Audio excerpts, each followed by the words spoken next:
Olá, muito prazer! Eu sou a doutora Jéssica Tille Marques e vou utilizar este canal para falar sobre as principais dúvidas que eu recebo no meu cotidiano aqui no consultório.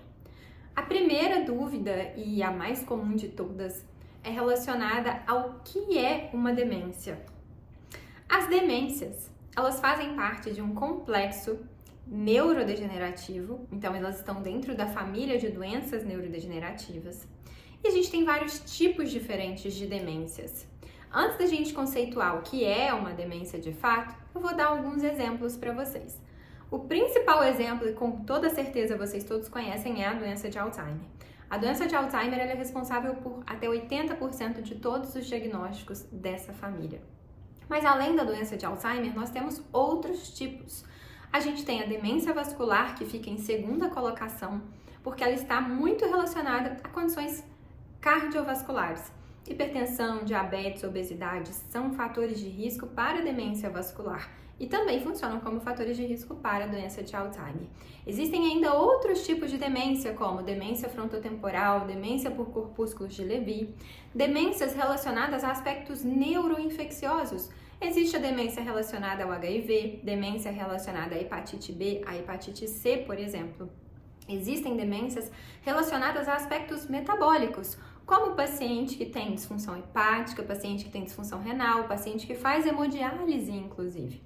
E existem também condições metabólicas no nosso cotidiano que mimetizam uma demência, mas que não são uma demência de fato. Podem ser potencialmente reversíveis, como a gente fala. Hipotiroidismo é um desses casos, depressão é outro caso. Mas quando que eu vou considerar uma pessoa com demência? Uma pessoa com demência é uma pessoa que tem um comprometimento, um impacto na sua autonomia. E do ponto de vista clínico, a gente tem várias ferramentas que nos ajudam a fechar esse diagnóstico. Existe, com a idade, um declínio cognitivo que é considerado fisiológico. Existe uma redução na velocidade de raciocínio, por exemplo, de muitos pacientes idosos, de muitas pessoas idosas, que são saudáveis. E a gente sabe que isso é saudável quando a gente faz uma avaliação cognitiva e esse paciente está dentro de um percentil adequado para a idade dele. Quando a gente tem uma criança, a gente leva no pediatra e ele vai fazendo medidas específicas, de perímetro cefálico, de peso, de altura, para ver se essa criança está com desenvolvimento adequado. No idoso, é mais ou menos a mesma coisa. A gente vai fazer testes específicos para ver se esse declínio cognitivo está compatível com a idade desse paciente. Quando esse paciente está com declínio cognitivo que ultrapassa essa margem esperada, ultrapassa, por exemplo, essa dificuldade ou essa lentidão de raciocínio, pequenos esquecimentos que não interferem na sua autonomia e esse paciente começa a precisar de ajuda no seu cotidiano, a gente tem ferramentas que vão avaliar 5 domínios cognitivos, que são linguagem, comportamento, função executiva, função visoespacial e a memória. Eu deixei a memória por último justamente porque ela faz parte desses domínios que a gente avalia, mas ela não é isolada. A memória é a mais comumente relacionada, mas a gente tem pacientes que iniciam um quadro demencial com alteração comportamental muito mais exuberante do que a perda de memória propriamente dito. Um exemplo disso é a demência frontotemporal, que é um dos tipos importantes de demência que a gente tem na prática clínica. Então, uma coisa importante que a gente precisa entender é que envelhecer não é sinônimo de perder memória. Todo indivíduo que tem queixa de perda de memória ou que o familiar, as pessoas que convivem, percebem que ele tem um declínio e que ele já não consegue fazer sozinho coisas que antes ele executava, esse paciente precisa de uma avaliação especializada.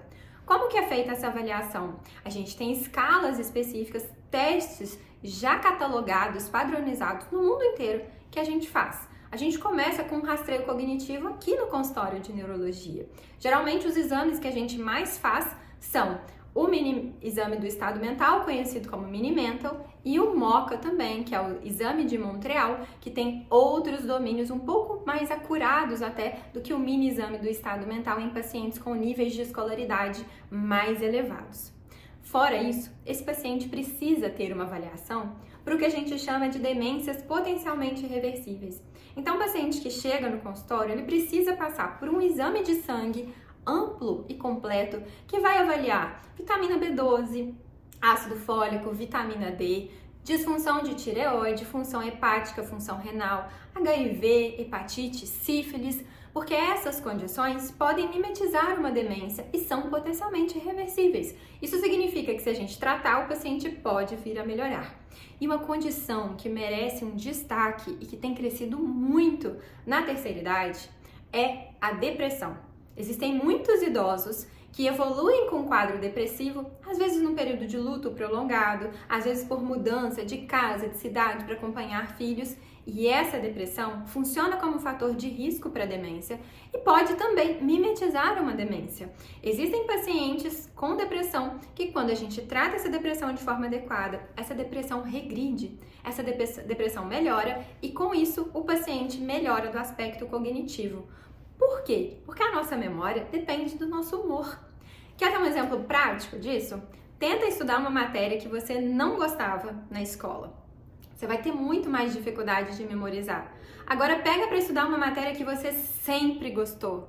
Você vai memorizar tudo com muito mais facilidade. Por quê? Quanto mais motivação a gente tem para fazer uma coisa, mais fácil é aprender aquilo, mais fácil então é memorizar. Agora, quanto mais dificuldade eu tenho, quanto mais medo eu tenho, quanto mais ansioso eu estou, ou quanto mais embotado, deprimido eu estou, menor é a minha capacidade atencional. E a atenção é o primeiro passo para que a gente consiga memorizar alguma coisa. É muito difícil a gente esquecer a data de casamento, o nascimento de um filho, porque esses eventos são eventos com uma alta carga emocional. E isso, inclusive, é um ponto importante da gente avaliar. As demências podem ser muitas vezes prevenidas. E um dos pontos importantes para que a gente não tenha demência é justamente a motivação. As áreas do mundo mais longevas, com as pessoas que vivem mais e que têm lucidez por mais tempo ao longo de sua vida, são áreas onde as pessoas se exercitam mais, onde as pessoas têm um senso de propósito e um senso de comunidade, um senso de pertencimento muito mais desenvolvido. São áreas do globo onde as pessoas se alimentam muito melhor. São áreas do globo onde as pessoas se envolvem com práticas espirituais, práticas religiosas muito maiores. Não é à toa que a gente fala que metade dos quadros de demência, metade, poderiam ser prevenidos com 14 fatores. Esses 14 fatores foram atualizados. Esse documento, ele vem sendo atualizado a cada 4 anos. Este ano, ele foi publicado novamente e envolve alguns elementos que chamam a atenção.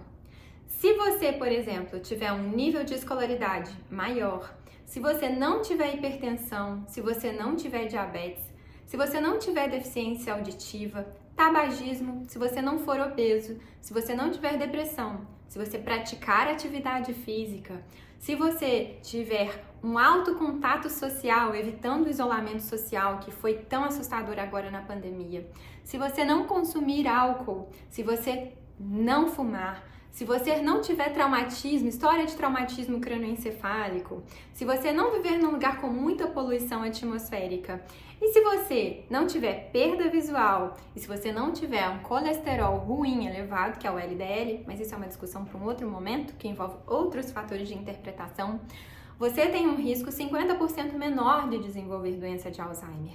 Ou seja, não só doença de Alzheimer, mas todas as demências, todos esses quadros neurodegenerativos que eu citei lá no início do vídeo. E 3 pontos importantes, especificamente aqui para a América, são importantes. A obesidade, o sedentarismo e o diabetes são 3 pontos mais importantes relacionados a demências aqui na América do Sul e na América Central. Isso demonstra pra gente o quanto que o nosso cérebro é resiliente, o quanto que ele funciona muito bem, mas o quanto que ele sofre com condições metabólicas crônicas. Se a gente cuida bem do nosso corpo, tendo uma rotina adequada, dormindo bem, fazendo atividade física, se alimentando adequadamente, a gente diminui muito o número a nossa chance de vir a desenvolver demência. E por que isso é tão importante, Jéssica? Porque, gente, se a gente for parar para pensar que a gente tem milhões de pessoas, que a gente pode vir a ter um número assustador de demências, a nossa estimativa é que a gente tenha aproximadamente, colocar aqui, ó, a estimativa adequada é que a gente tem aproximadamente 60 milhões de pessoas vivendo com Alzheimer atualmente. Atualmente. Imagina diminuir 30 milhões de pessoas. Isso é um número assustador. E todo mundo fica se perguntando, né, sobre a questão de genética da doença de Alzheimer. A genética é um caso à parte. A gente precisa muito levar em consideração a epigenética. E por isso, eu vou fazer um outro vídeo falando justamente sobre genética e epigenética das demências, para você saber mais sobre a importância dos seus hábitos ao longo da nossa vida.